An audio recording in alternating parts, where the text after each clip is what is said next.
Hi everybody, welcome to No Bones About It Puppy Day School. Our segment today is going to be about grooming, and I'm going to do a quick little video walkthrough of the different products that I have out here, and I have no affiliation to any of these particular products. They're just things that I've acquired over time and that I use on my own.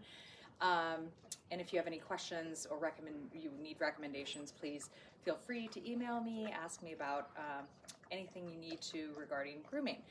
I'm going to split it up today into a bunch of different categories. Normally when we think about grooming, we really just think about bathing our puppy, but grooming to me encompasses bathing, brushing. So I've got a bunch of different tools we'll talk about for bathing, brushing, teeth cleaning, nails, and ears. And then I'm also going to include sort of best ways to handle your puppy when we're doing all these kinds of things. And these are all things you need to be doing on a regular basis. Just like the rest of your training, you need to be setting aside time to practice these skills with your puppy so that they become really comfortable with all of these different elements, because it's really hard to say clean your puppy's ears, or even, I didn't even mention stuff like cleaning eyes. Most of these guys have pretty short hair that we have here today, but longer haired dogs are going to need eye cleaning regularly. So we'll talk about all those kinds of things.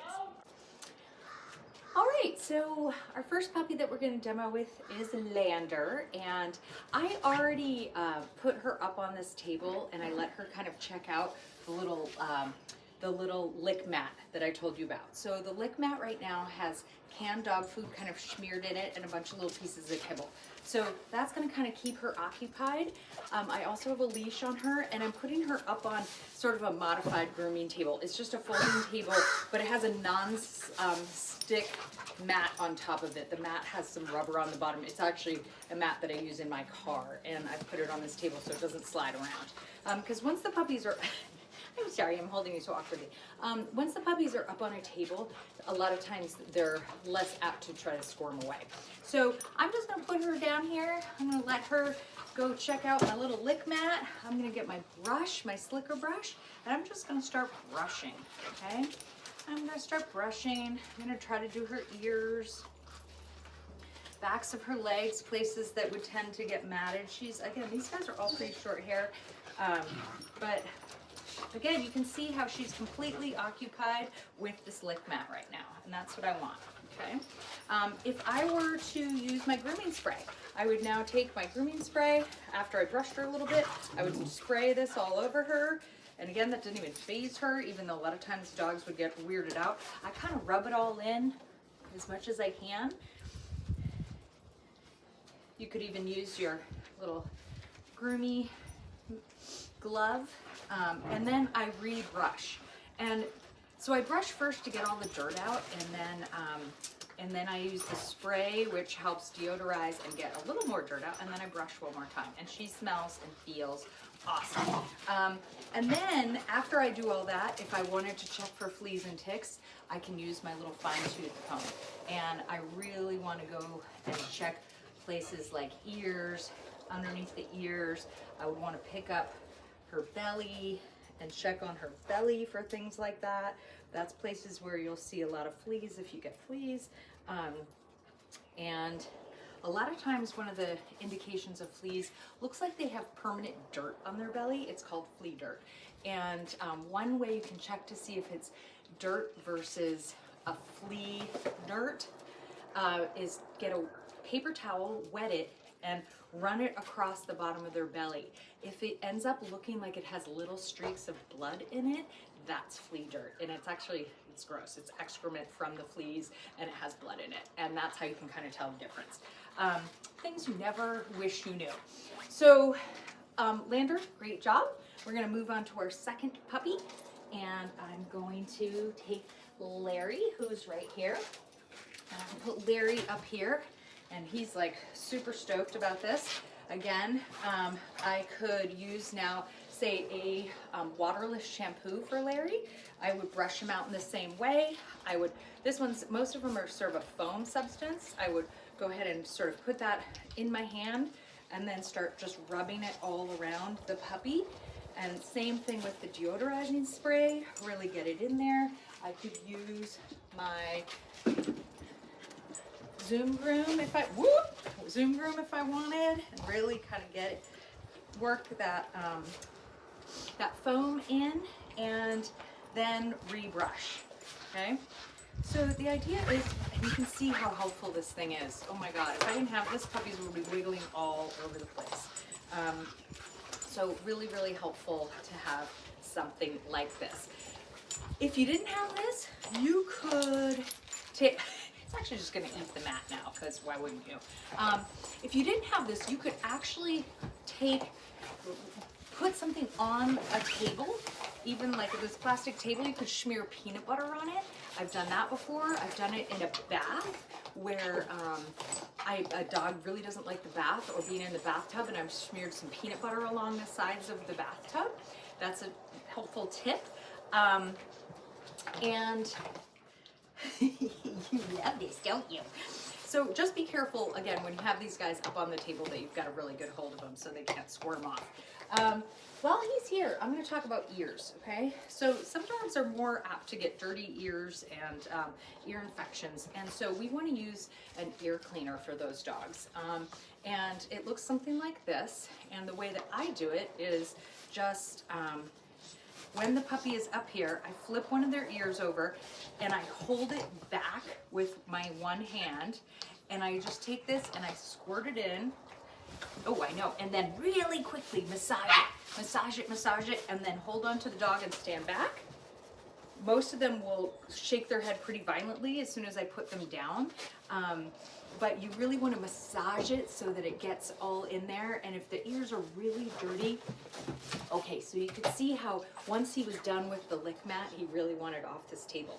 So, and plus it probably freaked him out to do the ear thing a little bit.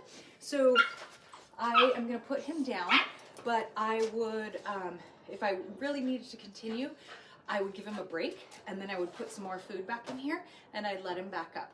But what you don't want to do is push things so hard that your puppy hates this, because our whole thing is we're trying to get them to love this, all right?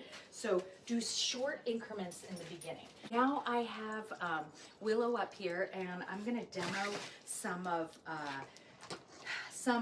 our nail clipping tools. Okay, most of them, I mean, there's another kind that looks more like a guillotine. I find I have a little bit more control over these. It has a guide in the back of it, which makes it so you can't trim too much of the nail off. You want to pick up a nail and see if you can just trim off the tiniest little bit. Sometimes I'll do this first so the puppy gets used to the sound, and just get them used to having the tiniest little bit of their nails trimmed at a time. Maybe only do 1 or 2 nails. Willow, again, because of this great lick mat, seems completely unfazed by this. A lot of puppies, even just picking their foot up and putting a tool near it, will flip out. If that were the case with my puppy, I would make sure that I just practice taking this, touching it to their toes. I do that for days while I gave them really good stuff up on this grooming table before I would even try to trim a nail. So that's something to think about. And I know it's not your turn right now. There you go, there's your friend. And if the idea of this like freaks you out, or your dog is really just not having it, then, you know, quite frankly, I bring my dog into the groomer, and he's not too bad about having his nails done. But you can just go have the groomer do it, and it, you know, it's like $10 and it takes him like 3 minutes. So for some people, that's just a better choice. Vets will do it, but it's a little bit more expensive. But if you already have your puppy in there for some kind of exam, you could always ask the vets if the vet techs will take care of that for you. All right, one of the last things we're going to talk about is teeth, all right? You need to get your puppy comfortable getting their teeth done. And, oh, look at how much Gus loves this. Okay, so Sometimes we're just gonna start with putting some toothpaste on our finger. And these are dog flavored, chicken, beef. And I'm gonna let the puppy taste this.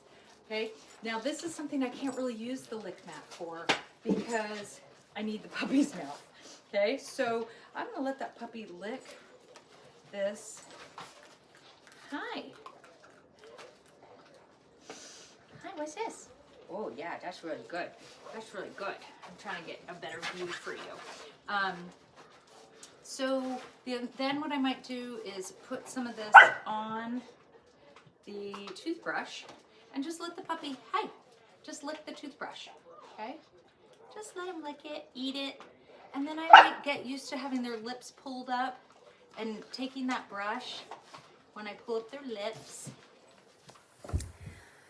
So the teeth brushing ended abruptly, and that was simply because when I was working with Gus, he just was like not having it. And again, I wanted to really reiterate with everybody that, hey guys, over here, come on. I wanted to reiterate that we do not want to make this process unpleasant, but I did want to really quickly cover some of the stuff I had for teeth brushing. So this is a doggy toothpaste. This is our two-sided, double-ended toothbrush. I use a chlorhexidine rinse, which I end up having to do my dog's teeth really regularly because he's got some issues. So, hey, Willow. So, this is stuff you can order from Amazon. I also have chlorhexidine.